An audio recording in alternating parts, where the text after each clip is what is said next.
Beloved saints, today's 5-minute message of redemptive history is about Aristobulus Ⅰ in the genealogy of the high priest, from the 6th book of the Redemptive History series, the eternal high priest of the covenantal oath.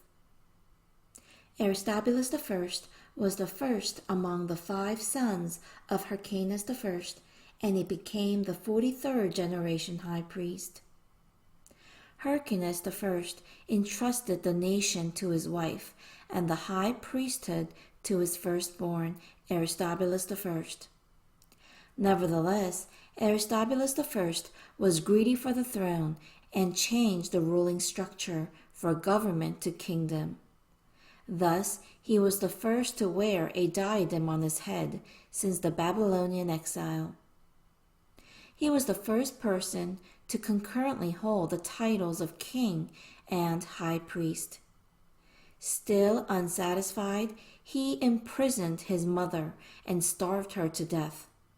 He imprisoned his brothers, and he believed wrongly that his most beloved brother, Antigonus, was vying for his throne and cruelly killed him. He did not hesitate to slaughter even his own family, acting as if he were going to enjoy his powers forever. After a mere 1-year reign, Aristobulus I suffered an extreme mental illness as he regretted his past deeds, and he died tragically from a vicious disease. This is recorded in the Antiquities of the Jews by Josephus. Everyone, when we examine the life of Aristobulus I, doesn't it remind you of a king from the southern kingdom of Judah? It should be the 5th king of the southern kingdom of Judah, Jehoram. This is because Jehoram also slaughtered his good younger brothers.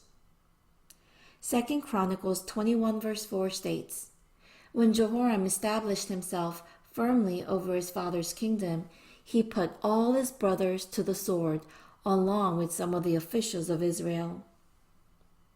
Especially in 2 Chronicles 21 verse 13, the Bible states that Jehoram's brothers were better than him. This means that they spoke righteous words and hoped for their nation to be governed according to God's will.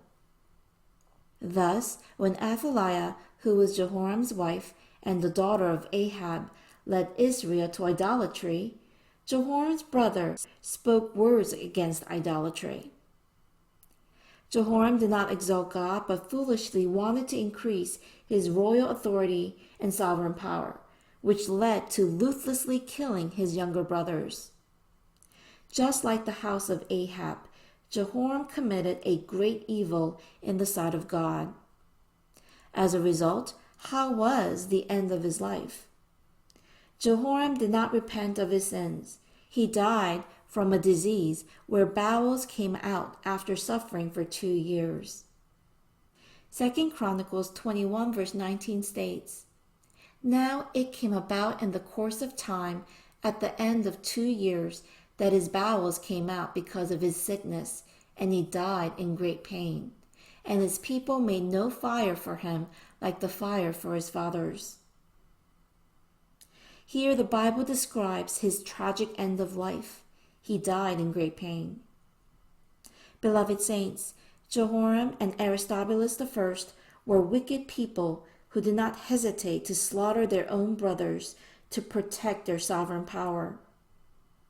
Both men did not repent and had a tragic end of dying because of an illness. I pray that we will exalt God's strength and not our own. Let us repent thoroughly and live a life of faith free from sin. I bless in the name of the Lord.